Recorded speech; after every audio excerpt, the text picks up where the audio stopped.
My husband's best friend came out of our bathroom holding abortion medication and said, "I thought you guys were trying for a baby." I looked up from my laptop where I'd been researching IVF clinics. "We are trying, Zane. What are you talking about?" Beside me, my husband Jasper froze mid-reach for his coffee. Zane held up an orange prescription bottle. "Then why do you have mifepristone? This is abortion medication. It terminates pregnancies." I laughed nervously. "That's not mine. I would never, Jasper. Is this yours?" The silence was deafening. Zane looked between us, realization dawning on his face. "There's only 2 people who live here," I said as Zane started reading the prescription label. "Filled last month and the month before." My stomach dropped. "My miscarriages," I whispered. "I've had 4 miscarriages in 23 months. I stood up slowly, my legs shaking. "You've been poisoning me? You've been killing our babies?" Jasper backed against the counter, his face gray. "It's not what you think." "Then explain why abortion medication is in our house while I'm taking fertility supplements," I said, my voice rising, "while I inject myself with hormones, while I've been blaming my body for failing us. You called our children," the words came out raw, broken. "Your mother called me defective at Thanksgiving, asked if maybe we should explore other options. Your sister announced her 3rd pregnancy at Christmas and everyone looked at me with pity." My voice was rising even more. "I refused my promotion to reduce stress. I gave up coffee, wine, sushi, even my anxiety medication to increase the odds." Jasper opened his mouth. "The doctor said stress could—" "Don't you dare!"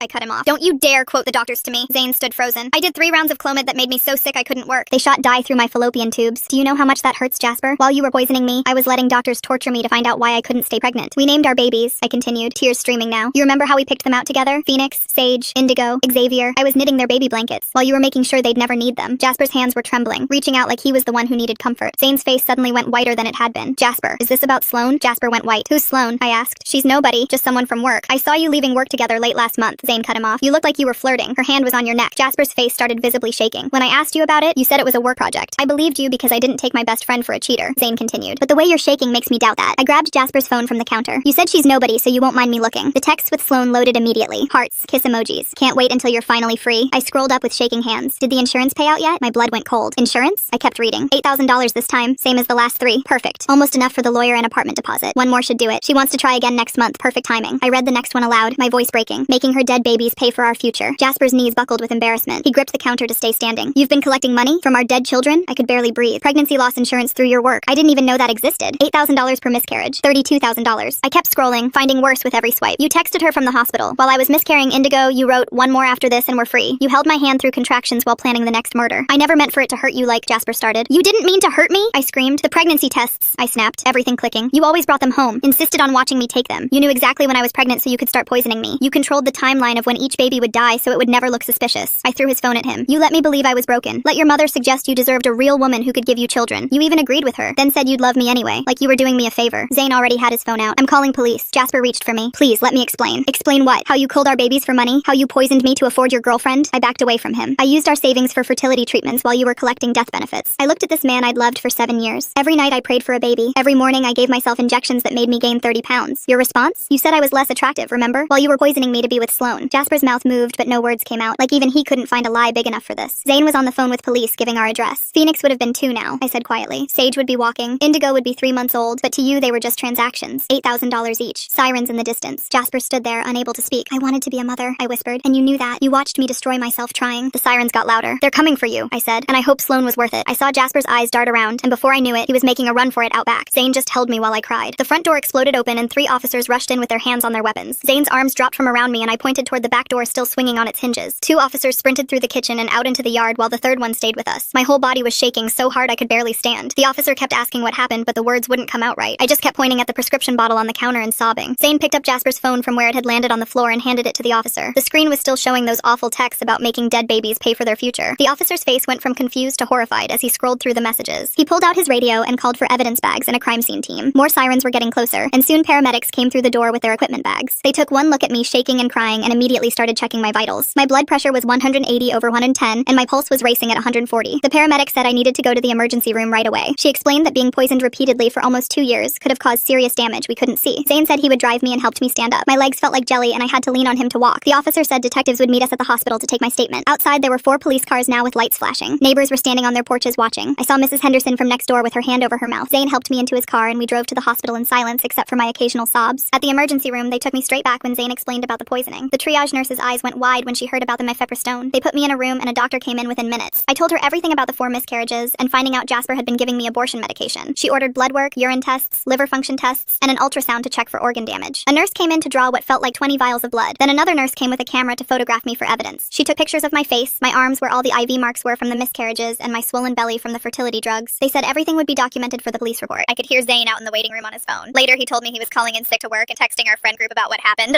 He kept telling people people he should have said something when he saw Jasper with Sloan. He looked destroyed by guilt when I saw him between tests. After about 2 hours, a detective arrived at the hospital. Detective Lionel McAllister was a tall man with kind eyes who introduced himself as the lead investigator. He had a laptop and started typing as I told him everything from the beginning. How we'd been trying for a baby for almost 2 years. The 4 miscarriages that destroyed me. The fertility treatments that cost our entire savings. Finding the prescription bottle today. The texts about the insurance money. Jasper running when the police were coming. Detective McAllister asked detailed questions about dates and times and medical records. He gave me his business card with his direct cell phone number. He said they needed my consent to search the house thoroughly. I signed the form immediately. He explained they would be collecting everything from the kitchen and all medications from the house. They'd already put out an alert for Jasper's car and frozen his credit cards and bank accounts. He said Jasper wouldn't get far. After the detective left, a social worker came to my room. She was an older woman with gentle hands who sat down and explained that reproductive coercion was a recognized form of domestic abuse. She gave me pamphlets about emergency protective orders and victim resources. She said what Jasper did was attempted murder, fraud, and domestic violence all rolled into one. She helped me fill out paperwork for an emergency restraining order right there in the hospital bed. The doctor came back with my test results around 9 that night. I'm trying to understand how someone could plan something so awful. Jasper was actually timing when to give her the medication based on her pregnancy tests. My liver enzymes were elevated from the repeated poisoning. She said it would take months to know the full extent of the damage. She prescribed medications to help my liver heal and gave me referrals to specialists. She said I was lucky Zane found that bottle when he did. Another pregnancy with Jasper poisoning me could have killed me. They discharged me around 10:30 with a stack of papers and follow-up appointments. Zane drove me to his apartment since the police said our house was a crime scene. I couldn't go back for at least 48 hours while they processed evidence. Zane's apartment was small but clean. He set me up in his guest room with fresh sheets and towels. He made chamomile tea and sat with me while I stared at the wall. Everything felt surreal, like this was happening to someone else. My phone kept buzzing with calls and texts from people who'd heard. I couldn't deal with any of it. At midnight, I called my boss because I knew I couldn't go to work tomorrow or probably for weeks. She could hear in my voice that something terrible had happened. I just said there was a family emergency and I needed time off. She told me to take whatever time I needed and that HR would send paperwork for family medical leave. I hung up and just sat there on Zane's couch staring at nothing until I finally fell asleep around 3 in the morning. When I woke up a few hours later, my first thought was that maybe it had all been some horrible nightmare. But then I saw the white hospital bracelet still on my wrist from when they'd taken me in for tests. The reality hit me all over again and I barely made it to Zane's bathroom before I started throwing up. I stayed there on the cold tile floor for almost an hour, just dry heaving and crying until there was nothing left. Zane knocked softly and brought me water and a wet washcloth, but I couldn't even look at him because I was so embarrassed about falling apart like this. My phone started ringing around 9, and when I saw it was a blocked number, I almost didn't answer, but something made me pick up. The detective's voice was calm and professional as he told me they'd found the prescription bottle at our house and tracked down records showing Jasper had been getting refills from 3 different pharmacies using different doctors. He said the insurance company had already opened their own investigation into the fraud and would probably want to talk to me soon. After I hung up, I remembered I had a fertility appointment scheduled for that afternoon, so I called the clinic to cancel. When I started explaining why I couldn't come in, the nurse got really quiet and then said she needed to transfer me to someone else. The next person who picked up said she was from their legal department and that they were flagging my file immediately. She said they'd provide all my medical records to support the criminal case and asked if I had a lawyer yet. I hadn't even thought about needing a lawyer. Around noon, my phone rang again, and this time it was someone named Alicia Mead from my employer's insurance department. Her voice was professional, but I could hear the shock underneath as she asked me to give a recorded statement about the pregnancy loss claims that had been filed. I spent 40 minutes going through each miscarriage and when it happened and how much money had been paid out while she typed everything up. She kept saying things like, "I'm so sorry," and "This is unbelievable," even though she was trying to stay professional. After that call, I opened my laptop and started going through our bank statements because I needed to see the proof for myself. The deposits were right there, plain as day. $8,000 appearing in our joint account after each miscarriage, and then immediately transferred to another account that only had Jasper's name on it. The dates matched up perfectly with when I'd lost each baby. I took screenshots of everything and emailed them to myself and to the detective. My phone rang again, and when I saw it was Jasper's mother, I almost didn't answer, but then decided to see what she had to say. She didn't even wait for me to say hello before she started screaming about how I was ruining her son's life with my lies and hysteria, and how dare I involve the police in a private family matter. She said I'd always been unstable and this proved it, and that Jasper was better off without me. I hung up on her, but not before I'd recorded the whole thing on Zane's phone. I forwarded the recording to the detective and then blocked her number and her husband's number and Jasper's sister's number too because I knew they'd all be calling next. 3 days passed in a blur of police interviews and phone calls with lawyers and insurance investigators. Then an email popped up from an address I didn't recognize, but when I opened it, I knew right away it was from Jasper. He was writing to say this was all a huge misunderstanding and begging me to call off the police before things went too far. He actually had the nerve to claim the medication was to help manage my miscarriages, not cause them. Like I was stupid enough to believe that. He said he'd been trying to spare me more pain by ending the pregnancies early when he could tell they weren't viable. Reading his lies made me so sick I had to run to the bathroom again. The next day I had an appointment with a reproductive specialist that the detective had recommended to assess the damage. The doctor went through my whole medical history and explained how the repeated exposure to mifepristone could have caused serious damage to my uterus and cervix. She ordered a bunch of specialized tests and blood work and warned me that my future fertility might be permanently affected. She said she'd seen cases like this before, but never where it was deliberate poisoning by a spouse. While I was at the doctor's office, Zane was at the police station giving his formal statement about seeing Jasper with Sloan. He showed them photos on his phone from when he'd seen them together at a restaurant last month when Jasper had told me he was at a client dinner. In one photo, you could see Sloan's hand on Jasper's neck, and they were clearly sitting way too close to just be co-workers. Zane also told them about how Jasper had lied when he'd asked about it and said it was just a work project. The detective called me that afternoon with an update that made everything even worse. The forensics team had tested our coffee maker and found mifepristone residue in the water reservoir and filter. They'd also tested the vitamin supplements Jasper had been giving me for stress and found the pills had been opened and resealed with the medication mixed in. The detective said this proved it wasn't isolated incidents but deliberate poisoning over an extended period of time. 3 days later, I was sitting in a waiting room that smelled like vanilla candles and old magazines, my hands wrapped around a paper cup of water that kept shaking. The therapist's door opened and a woman with gray hair pulled back in a bun called my name. Elise Meredith had an office full of plants and soft chairs that made you sink when you sat down. She listened while I told her everything, starting with the prescription bottle and ending with the coffee maker. When I finished, she leaned forward and said the words I needed to hear. She called it attempted murder, not just betrayal. We spent the rest of the hour making a safety plan with specific steps like changing my locks and getting a new phone number. My hands finally stopped shaking when she wrote down the crisis hotline number and made me promise to call if I felt unsafe. The next morning, the detective called and asked me to come to the station. They'd pulled our home security footage from the cloud backup I'd forgotten we even had. The timestamp showed Jasper coming home with pharmacy bags on January 15th, March 3rd, May 20th, and July 8th. Each date was exactly 2 days before I lost a baby. The worst part was watching him on the kitchen camera, adding white powder to my morning smoothie while I was still in bed. He'd stir it carefully, wash the spoon, then bring it to me with a kiss on my forehead. The detective had to pause the video when I started throwing up in their trash can. They gave me ginger ale and crackers while explaining they'd found more evidence on Jasper's devices. He'd been using encrypted messaging apps with Sloan, trying to delete everything after I confronted him. Their tech team was working on recovery, but said it might take weeks to get everything back. The detective wrote down every detail in his notebook while I sat there feeling like my whole life was evidence now. I started looking for apartments that same week because I couldn't sleep in that house anymore. Every showing felt wrong, like I was watching someone else walk through empty rooms and ask about lease terms. The first place was too expensive. The second one faced a playground where kids were always screaming and laughing. The third had a kitchen that looked exactly like ours, and I had to leave before the agent finished talking about the dishwasher. I finally found a one-bedroom above a bakery that smelled like bread every morning. The landlord didn't ask questions when I couldn't provide a reference from my current address. 2 weeks after that, the district attorney's office called. Vincent Milligan had a voice like gravel and kept clearing his throat while he explained they were building 2 cases. One for poisoning, one for insurance fraud. He said the evidence was strong, but warned me the process would take months, maybe longer. They'd need me to testify, to relive everything in front of strangers who would judge whether my pain was real enough for justice. He gave me a victim advocate's number and said to call if I needed anything, but we both knew what I needed was impossible to get back. The divorce papers arrived the next day. Jasper's lawyer claimed I was having a mental breakdown and making false accusations. What makes someone document their own crimes so carefully? The security footage showing Jasper mixing powder into smoothies while she slept. Did he forget about their cameras or just think he'd never get caught? They wanted control of our assets, said I was too unstable to make financial decisions. My hands shook with rage as I read his claims that I was delusional, that I'd imagined everything because of grief. He even suggested I needed psychiatric evaluation before any divorce proceedings could move forward. The papers felt heavy in my hands, like holding proof that he was still trying to destroy me even from jail. I hired Cyrus McQueen that afternoon after calling 6 other lawyers who said my case was too complicated. He cost more than I made in 3 months, but promised to fight every single lie Jasper was spreading. The first thing he did was file for a protective order and freeze our joint accounts before Jasper could empty them. He had me write down everything I remembered while he took notes on a yellow legal pad. When I finished, he looked at me over his glasses and said we were going to bury Jasper in court. Work sent FMLA paperwork the following week. My manager called to check in, her voice careful like she was afraid I might break. She said to take all the time I needed, but we both knew my performance review was coming up. The promotion I'd turned down to reduce stress felt like another thing Jasper stole from me. I filled out the forms at my new kitchen table, writing family medical emergency in the reason box because there wasn't a checkbox for husband murdered my babies. 3 weeks into living in my new apartment, I ran into Sloan at the grocery store. She was buying pregnancy tests. The irony made me want to scream, but instead I pulled out my phone and started recording. She walked right up to me, had the nerve to touch my arm and say she had no idea what Jasper was doing. Her voice was high and fake sweet as she insisted they were together, but she thought I knew about the affair. She said Jasper told her we had an arrangement, that our marriage was just for show. She kept talking while I recorded, admitted they'd been together for 8 months, said he promised to leave me after the holidays. When she finally noticed my phone, her face went white and she practically ran to her car. The blood test results came back the next day. The doctor called to explain they'd found traces of mifepristone metabolites still in my system 5 weeks after the last poisoning. She said it proved repeated exposure over time, that my body had been saturated with a drug. The documentation would be crucial for the criminal case, she said, then asked if I needed a referral for counseling. I almost laughed because I was already seeing Elise twice a week, and it still wasn't enough to make sense of any of this. 2 weeks passed in a blur of police interviews and medical tests before I got the call. The detective's voice was flat when he told me they'd pulled Jasper over for a broken taillight 3 states away. He'd been living in his car, hadn't shaved in days, and started crying when they cuffed him. The booking photo they sent me showed someone I barely recognized. His eyes were hollow, and his clothes were wrinkled and stained. I stared at that photo for an hour, waiting to feel something besides empty. Zane kept asking if I was okay, but I couldn't answer because I didn't know. The bail hearing happened 3 days later in a courtroom that smelled like old coffee and floor cleaner. Jasper's mother sat in the front row wearing her church dress and shooting daggers at me with her eyes. When the judge set bail at $200,000, she stood up and wrote a check without hesitation. She'd refinanced her house, the bailiff told me later. The judge granted my request for a restraining order, but I knew that piece of paper wouldn't stop Jasper if he really wanted to hurt me. His mother cornered me in the hallway afterward and hissed that I was destroying her son's life over nothing. I walked away without responding because what could I say to a woman who thought poisoning babies was nothing? The next week, Elise suggested I try a pregnancy loss support group that met at the community center on Tuesdays. I sat in that circle of plastic chairs for 20 minutes before I could speak. When I finally said the words out loud about what Jasper did, the room went completely silent. One woman started crying and another reached over to hold my hand. They believed me without question, which was more than I could say for most people. After the meeting, 3 of them gave me their phone numbers and said to call anytime. I saved them in my phone but couldn't bring myself to reach out yet. The detective called while I was grocery shopping 4 days later. They'd gotten Sloan's phone records and found hundreds of texts between her and Jasper about the insurance money. She'd known everything from the beginning and helped him plan each poisoning. The prosecutor had offered her a deal to testify against him, and she'd taken it immediately. No loyalty among murderers, apparently. I had to abandon my cart in the cereal aisle and sit in my car for an hour after that call. The next morning, I stopped at my usual coffee shop for the first time since everything happened. A pregnant woman was ordering at the counter, her hand resting resting on her round belly. My chest got tight and I couldn't breathe. The walls started closing in, and my vision went dark around the edges. I stumbled to my car and used the breathing exercises Elise had taught me. Count to 4, breathing in, hold for 4, out for 4. It took 15 minutes before I could drive home. My lawyer Vincent called that afternoon with news that made me want to scream. Jasper was claiming the mifepristone was prescribed by a doctor for his own medical condition, some rare thing where men supposedly need it, which was complete garbage. We spent the next 6 hours going through every medical record I had from the past 3 years. Not a single prescription for that drug existed in my files. Vincent said we'd need to subpoena Jasper's medical records to prove he was lying. The insurance company called the next day, and Alicia's voice was all business. They were denying all 4 claims Jasper had filed and demanding repayment of $32,000 plus interest. They were also filing criminal charges for insurance fraud on top of everything else. She said they took fraud very seriously and would pursue this to the fullest extent. Good, I thought. Let him face consequences from every direction. Zane drove me back to the house a week later to pack my things. I'd been staying with him since that first night and couldn't put off getting my stuff any longer. The moment I stepped into the kitchen, my whole body started shaking. This was where he'd poisoned me every morning, mixing that drug into my prenatal smoothies while kissing my forehead. I threw up in the sink while Zane rubbed my back. We grabbed clothes and important papers and left everything else behind. I couldn't stand being in those rooms where I'd been so happy and so stupid. My phone started blowing up with messages that night from people I thought were friends. Jasper had been posting on social media about how I was having a mental breakdown and making up horrible lies. Some people believed him and sent me messages saying I needed help. Others just wanted gossip and asked for details like this was entertainment. I deleted every social media account I had after reading one post that said I was obviously lying because what husband would do something so evil? The prosecutor brought in a forensic toxicologist the following week to review my case. She spent 3 hours explaining how the poisoning pattern showed careful planning. Each dose was calculated to end the pregnancy while keeping me alive, which required specific medical knowledge. The spacing between poisonings was designed to look like natural miscarriages. She said whoever did this knew exactly what they were doing and how to make it look like bad luck. The prosecutor recorded everything for the trial. 2 weeks later, I was shoving boxes into the back of Zane's truck while rain soaked through my jacket. The apartment I found was across town in a building that smelled like old carpet and had water stains on the ceiling. Zane carried my couch up 3 flights of stairs without complaining, even though I could see his face turning red from the effort. We worked in silence mostly because every time he tried to talk, his voice would crack and he'd look away. When we got the bed frame assembled, he sat on the floor and stared at his hands. He kept opening his mouth like he wanted to say something, but nothing came out. Finally, he managed to tell me he should have said something when he saw Jasper with Sloane. I told him it wasn't his fault, but he shook his head and said he'd been a coward. After that, we set up some rules about how often he could check on me because his guilt was making him text me every hour. The next morning, Vincent called to say Jasper's lawyer wanted to meet about a plea deal. I drove to Vincent's office where the walls were covered in law degrees and pictures of him shaking hands with important-looking people. Jasper's lawyer sat across from us with a folder full of papers and started talking about reduced charges if I agreed not to sue for damages. Vincent listened without interrupting, then leaned back in his chair and told the lawyer the evidence was too strong for us to consider any deals. The lawyer kept pushing and said Jasper would plead to simple assault instead of poisoning. Vincent actually laughed and said the grand jury would never accept that. 3 days after that meeting, I had to go to the divorce mediation in a conference room that overlooked the city. Jasper sat at the other end of the table looking thinner than before with dark circles under his eyes. His lawyer started reading from prepared notes about how the marriage assets should be divided. Then Jasper's lawyer said, since I made more money than Jasper, I should pay him support. My lawyer Cyrus stood up so fast his chair rolled backward and hit the wall. Cyrus standing up so fast his chair hit the wall. Now that's a lawyer who knows when to show real anger. How does someone even suggest the victim should pay their poisoner? He pulled out tax returns showing I'd only made more money the last 2 years while Jasper had been the higher earner for 5 years before that. Cyrus also pointed out that Jasper had been stealing from me through insurance fraud, so any claim for support was ridiculous. Jasper's lawyer tried to argue, but Cyrus shut him down with case law and precedents until they dropped the support request. The following Monday, I went back to work, but only for half days because I couldn't focus on anything. I kept making mistakes on reports I'd done hundreds of times before. My supervisor found me crying in the bathroom after I sent an email to the wrong client list. She told me to take my time and that everyone understood what I was going through. But I knew my career was basically over because I couldn't concentrate long enough to do the simplest tasks. My hands would shake when I tried to type, and I'd forget what I was doing in the middle of projects. A week later, Vincent called to say Sloane had taken a deal with the prosecution. She gave them everything, including texts where Jasper called the babies financial opportunities and calculated how much money each one would bring. She showed them messages where he planned exactly when to give me the medicine based on my cycle. There were emails where they discussed apartment listings and how they'd use the insurance money for deposits and furniture. Sloane even had recordings of phone calls where Jasper laughed about how I blamed myself for the miscarriages. Vincent said her testimony was devastating and would basically guarantee a conviction. The worst day came when I had to go to the prosecutor's office to identify evidence. They brought out clear plastic bags with the baby blankets I'd been knitting. The yellow one for Phoenix still had the needles in it where I'd stopped mid-row. The green one for Sage was almost finished except for the border. The purple one for Indigo was just started with only a few inches done. The blue one for Xavier was complete, and I remembered wrapping it in tissue paper thinking maybe this time we'd get to use it. The prosecutor asked me to confirm these were mine, and I could barely speak to say yes. They also had the pregnancy journals I'd kept with notes about symptoms and hopes for each baby. Seeing all of it labeled as evidence with case numbers made me realize those babies were never going to be anything more than evidence in a criminal case. 2 weeks after that, the grand jury met, and Vincent called me that afternoon to say they'd indicted Jasper on all charges. He was facing assault with poison, insurance fraud, and domestic violence charges that could mean 20 years in prison. Vincent said it was one of the strongest cases he'd seen because of all the evidence and Sloane's testimony, but he warned me that trials were unpredictable, and Jasper's lawyer would try everything to create doubt. He said we needed to prepare for a long fight, and that Jasper might still try to take a plea deal as the trial got closer. The next week, I had an appointment with my fertility doctor who ran a bunch of tests to see what damage the medicine had done. She came back with mixed results showing some scarring, but not complete infertility. She said I might still be able to have children, but recommended waiting at least a year before trying to let my body heal. She also said the emotional trauma needed time to process before I'd I'd be ready to try again. I left her office feeling numb because I didn't know if I'd ever want to try again after everything that happened. While dealing with all the legal stuff, I started getting mail I didn't recognize. Credit card statements for cards I'd never opened with balances of thousands of dollars. I called the companies and they said the cards were in my name with my social security number. The charges were for jewelry, electronics, and cash advances totaling $30,000. I took everything to Cyrus, who filed fraud paperwork, but said it would take months to resolve, and I might have to pay some of it while we fought. He found applications Jasper had forged with my signature and submitted proof to the credit companies, but they moved slowly. Yesterday morning, I got to work and found a huge flower arrangement on my desk with a note in Jasper's handwriting begging for forgiveness. Security cameras showed the delivery person, but not who ordered them. I called the police to report the restraining order violation, but they said without proof Jasper ordered them, they could only give him a warning. Security walked me to my car after work and said they'd watch for any more deliveries. The flowers went straight in the dumpster, but I could still smell them on my hands even after washing them 5 times. 6 months crawled by before I found myself in my apartment lighting 4 small candles on what would have been Indigo's first birthday. The vanilla scent filled my living room while I sat on the floor naming each flame out loud for Phoenix, Sage, Indigo, and Xavier. My hands shook setting up the last candle, but I managed to get through singing happy birthday without completely falling apart. The cake I'd bought sat untouched on the coffee table next to 4 tiny wrapped boxes containing baby socks I couldn't stop myself from buying. I blew out each candle one by one and whispered their names into the smoke. The divorce papers came through 2 weeks later, and my lawyer explained how Jasper's criminal actions meant our prenup kicked in hard. I got the house, both cars, our savings, and the retirement accounts, while he got stuck with over $40,000 in legal fees and nothing else. The paperwork showed his signature shaky and uneven where he'd signed from county jail. I signed my name steady and clear, then went home and changed the locks, even though he couldn't get out anyway. 3 months after that, I sat in a cold room at the courthouse waiting to testify before the grand jury. They made me describe each miscarriage in detail, while Jasper sat 20 feet away in his orange jumpsuit watching me. His lawyer kept interrupting to ask if I was sure about dates and times, trying to make me look confused or like I was lying. I pulled out my journal where I'd written everything down and read the entries word for word about the cramping, the bleeding, the emergency room visits, the D&C procedures. When his lawyer asked if maybe the miscarriages were natural, I pointed at the prescription bottle evidence and asked him to explain why abortion medication was in my prenatal vitamins. The grand jury indicted on all charges within an hour. Elise met me at her office the next week to help write my victim impact statement for sentencing. She had tissues ready and a recorder, so I could speak instead of write when my hands got too shaky. I named each baby and described the nursery I'd started planning 4 different times. I talked about the baby clothes I'd hidden in the closet that I still couldn't bring myself to donate. I mentioned the stretch marks on my stomach that proved those pregnancies were real, even though Jasper tried to erase them. We practiced reading it together until I could get through without my voice breaking completely. The plea deal news came through Vincent's office a month later, and I threw my phone across the room when I heard 5 years with possible parole in 3. Vincent explained on speaker that it was actually a good outcome for a poisoning case where the victims technically never drew breath according to the law. I screamed that they were real babies to me and hung up on him. The sentencing hearing happened 2 weeks after that in a packed courtroom. I read my statement while Jasper's mother wailed dramatically in the gallery, and his sister shot daggers at me with her eyes. The judge nodded along and said he understood my pain, but had to follow the plea agreement the prosecution accepted. Jasper stood up and mumbled something about being sorry, but the judge cut him off and told him to save it. I walked out feeling empty while his family shouted that I'd ruined his life. My lawyer filed the civil suit for emotional distress and battery the same week, warning me it would take years and I'd probably never see a penny from someone doing time. I signed the papers anyway because I wanted it on record forever what he'd done. The insurance company moved faster with their own lawsuit and won $50,000 including penalties and interest that Jasper would owe whenever he got out. Their lawyer called it a slam dunk case of insurance fraud and said they'd garnish any wages he ever earned. Small comfort when my arms stayed empty every night. 6 months into his sentence, I started volunteering with a domestic violence group, telling my story to rooms full of women who nodded along with recognition in their eyes. Some of them had bruises, but others had invisible wounds like mine from partners who found creative ways to control and hurt them. The coordinator said reproductive coercion was more common than people realized, and my story helped others recognize the signs. One woman came up after crying because her husband had been messing with her birth control, and she thought she was going crazy. A full year after that first moment with Zane holding up the prescription bottle, I sat in Elise's office for our monthly session. The panic attacks had gone from daily to maybe once a week, usually triggered by baby commercials or pregnancy announcements on social media. I'd gone back to work full-time and even taken the promotion I'd turned down before, throwing myself into 12-hour days that kept my mind busy. My coworkers had stopped walking on eggshells around me, and I could make it through most days without crying in the bathroom. The grocery store baby aisle still made me leave my cart and run for the parking lot sometimes, but Elise said that was normal and might never fully go away. I'd started dating again, just coffee meetings that never went anywhere because I'd eventually have to explain why I flinched when they mentioned wanting kids someday. How does someone document their own evil like that? Those texts where Jasper called the babies financial opportunities. I wonder if he typed those words without any feeling at all, just calculating numbers while she was dreaming of holding them. The grief hadn't gotten smaller, but I'd gotten better at carrying it, like a heavy backpack I'd learned to balance while walking through each day. Zane started coming over on Thursdays to watch basketball games, and we'd order Chinese food, but he stopped trying to fix everything or apologize every 5 minutes like he did those first few months. He'd set up clear rules for himself, like texting before coming over and not staying past 10 and not bringing up Jasper unless I did first, which helped us find something that felt almost normal again. The prison called one afternoon while I was sorting through medical bills, and the voice on the other end told me Jasper had been attacked by another inmate and was in the infirmary with broken ribs and a fractured jaw. I hung up without asking if he was okay and went back to sorting papers, waiting to feel something, anything. But there was just this empty space where caring used to live. My boss pulled me aside the next week and offered me a transfer to the marketing department in the East Building where nobody knew my story, and I wouldn't have to see the break room where Sloan used to eat lunch or walk past Jasper's old office every day. I packed my desk that Friday and moved everything to a cubicle with a window view of the parking lot instead of the courtyard where we used to eat lunch together. Elise convinced me to meet someone for coffee. Just coffee, she said, with a guy from her book club who knew my situation but wanted to meet anyway. I lasted 20 minutes before making an excuse about a work emergency because his cologne reminded me of the aftershave Jasper wore to our wedding, and I threw up in the restaurant bathroom before driving home. The lawyer called while I was planting tomatoes in my new garden bed to say the civil suit settled for $75,000 that I'd probably never see, but at least there was a legal document saying Jasper could never contact me again even after prison. I bought 4 small trees from the nursery and planted them along the back fence, one for each baby, writing their names on river rocks I placed at the base of each trunk. Phoenix got the apple tree because we'd talked about picking apples with our kids someday, Sage got the oak for strength, Indigo got the cherry tree for beauty, and Xavier got the maple because fall was when we'd tried the hardest for him. I watered them every morning before work and pulled weeds on weekends, and sometimes sat on the grass between them, reading pregnancy loss books Elise brought me. A reporter from the state paper left 3 voicemails about doing a feature story on reproductive coercion and insurance fraud, but I deleted them without calling back because I didn't want to be the cautionary tale in someone's Sunday morning coffee reading. The anniversary came on a Tuesday, and I took the day off work to sit in my garden with the trees that were starting to show new growth, and realized I'd survived something that should have destroyed me completely. I wasn't grateful for finding strength I never wanted to need, and I wasn't proud of surviving something that never should have happened. But I was still here, still breathing, still getting up each morning to water 4 trees and go to work, and sometimes even laugh at Zane's terrible jokes during basketball games. The poison Jasper fed me for 2 years hadn't killed me, even though it killed our babies, and some days that felt like its own kind of victory, even if it was one I never wanted to win. Really appreciate you hanging out with me today. It's been fascinating to just explore and wonder about all this together. Hope to catch you again soon. Like the video, it helps more than you think.